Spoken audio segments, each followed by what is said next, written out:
ஓம் ஸ்ரீ வாராகித்தாயே போற்றி போற்றி. என் அன்பு தங்கமே, நாளை நீ நினைத்தது அப்படியே நடக்கப் போகிறது. நல்ல செய்தியும் நல்ல விஷயமும் உனக்கு கிடைக்கப் போகிறது. அதைத்தானே நீ எதிர்பார்த்திருந்தாய், அதைத்தானே நீ நடப்பதற்காக நினைத்து கொண்டிருந்தாய். அது நடக்கப் போகுது தங்கமே. வா தங்கமே, இந்த வாராகித்தாய் சொல்வதை கேட்டால் நிம்மதியாக தூங்குவாய். உன்னிடம் நான் பேச வேண்டிய விஷயங்கள் நிறைய உள்ளது. நீ என் பேச்சை கேட்பாய்தானே?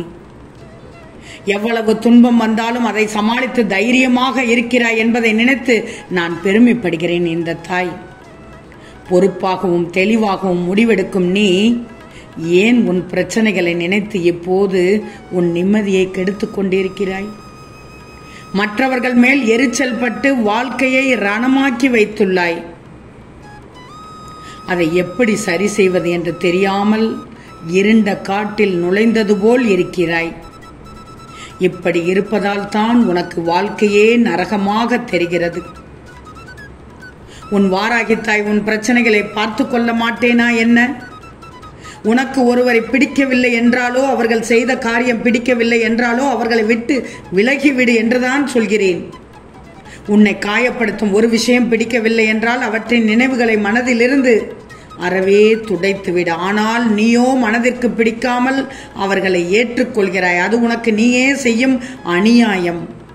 உனக்குள் நீயே வேஷம் போடுகிறாய். அது உனக்கு முற்றிலும் நிம்மதி தரவே தராது. மனதிற்கு பிடிக்காமல் பழகுவதனால் மற்றவர்களுக்கு நிம்மதி இல்லாத சூழலைத்தான் உருவாக்கும். பதில் நீ அவர்களை விட்டு நகன்று விடுவதுதானே நல்லது. அமைதியாக விலகி போவதில் தப்பில்லை. ஆனால் அந்த அமைதியை அவர்கள் ஏற்க முடியாமல் இருப்பார்கள். காரணம், உன்னிடம் பேசி பேசி பழகிவிட்டார்கள். அவர்கள் உன்னை விட்டு விலக நினைத்தாலும் உன்னை காயப்படுத்த தொடர்ந்து பழகிக்கொண்டேதான் இருப்பார்கள். இது உனக்கு தெரிய மாட்டேங்குதே. உனக்கு பிடித்த மாதிரி எல்லோரும் இருக்க மாட்டார்கள். சண்டை போட்டால் எப்படி இருக்கும்? மன நிம்மதி கெட்டுவிடும். அதனால் சண்டை போடும் அவர்களிடமிருந்து அமைதியாக விலகிக்கோ. அது தப்பில்லை. அவர்களுக்கு உன்னை விட்டு சென்றதாக தோன்றும். நீ அமைதியாக இருப்பதால் அவர்களுக்கே அவர்கள் தவறு செய்துவிட்டோம் என்ற உணர்வு வரத் தொடங்கிவிடும். நான் சொல்வதை, இந்த வாராகித்தாய் சொல்வதை புரிந்து நடக்க கற்றுக்கொள்ளேன். உன் கவலைகளுக்கான மூல காரணமே யாரிடமும் அதிக உரிமையுடன் பழகுவதுதான். எதிலும் சற்று இடைவெளி விட்டு பழகினால் துன்பத்திற்கு இடமே இல்லை. நீ தேடி சென்ற காலம் விலகி அனைத்தும் உன்னை தேடி உன் வருகைக்காக காத்திருக்கும் நேரம் இதோ நாளைய விடியல் தான். நாளைய விடியல் உனக்கான விடியலாக வந்துவிட்டது. மனம் தளராமல் இரு. உன் எதிர்மறை எண்ணங்களை கைவிட்டு விடு.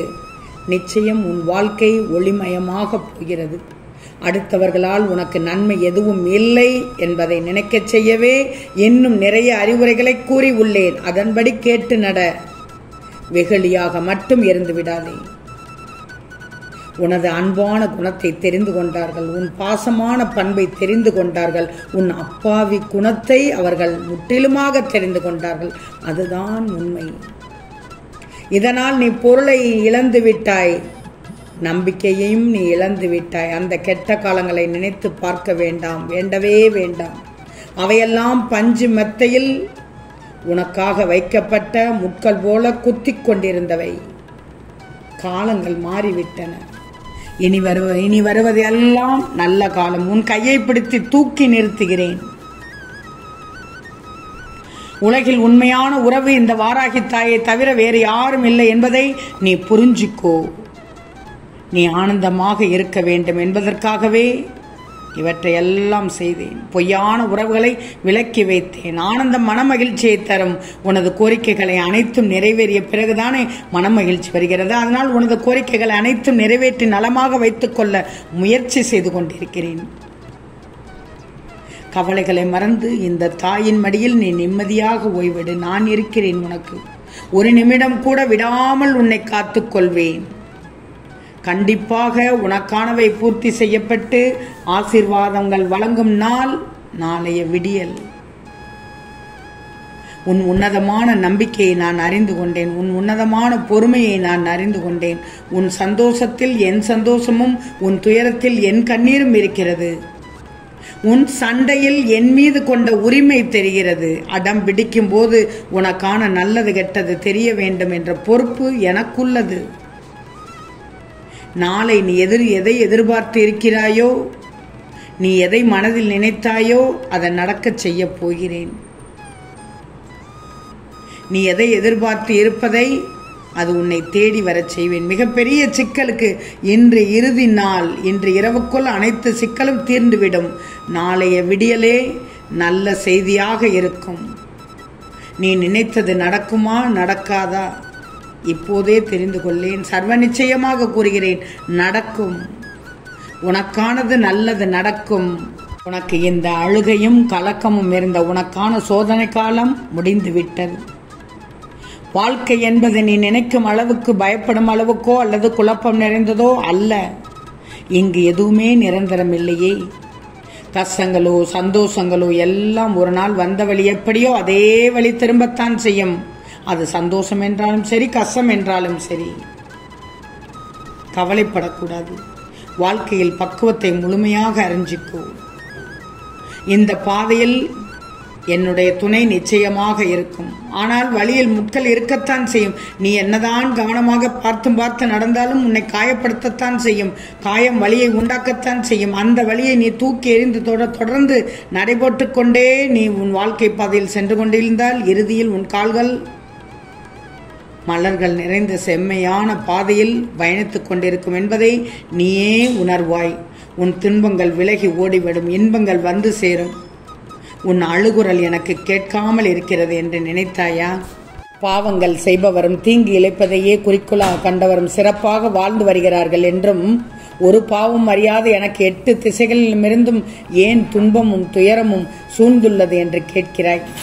உன் கேள்வி நியாயமானதுதான். இதுதான் வாழ்வின் நியதி. மனிதனாக அவதாரம் எடுத்த கடவுள் ராமபிரான் படாத துன்பங்களை விடவா நீ பட்டுவிட்டாய்? பொய்யே பேசாத அரிச்சந்திரன் நிலைமை என்ன? நல்லவர்களுக்கு மட்டுமே வரும் சத்திய சோதனை. ஆனால் இவர்கள் மட்டும்தான் என்னுடைய அனுக்கிரகம் பெற்றவர்கள். நல்லவனுக்கு சோதனை வந்தாலும் கடைசியில் வீழ்வது கிடையாது. உலகம் போற்றும்படி வாழ்வார்கள். தீயவன் சிறப்பாக வாழ்ந்தாலும் கடைசியில் அவர்கள் நிலைமையை பொறுத்திருந்து பார். அன்றும் நீ வாயெடுத்து நிற்பாய். எல்லாம் இந்த வாராகித்தாய் நான் பார்த்துக் கொள்கிறேன். நீ என்னை மட்டும் பார். யாமிருக்க பயம் இருக்கக்கூடாது. நீ இழந்ததை திரும்ப பெறப் போகிறாய். உனக்குள் உள்ள சிக்கல்கள் தீரப்போகிறது. சோதனை கட்டத்தையே கடக்கப் போகிறாய். வாழ்க்கையில் மிகப்பெரிய மாற்றம் உண்டாகப் போகிறது. உன் மனதில் ஓடும் அத்தனை எண்ணங்களும் ஆசைகளும் நிறைவேறும்.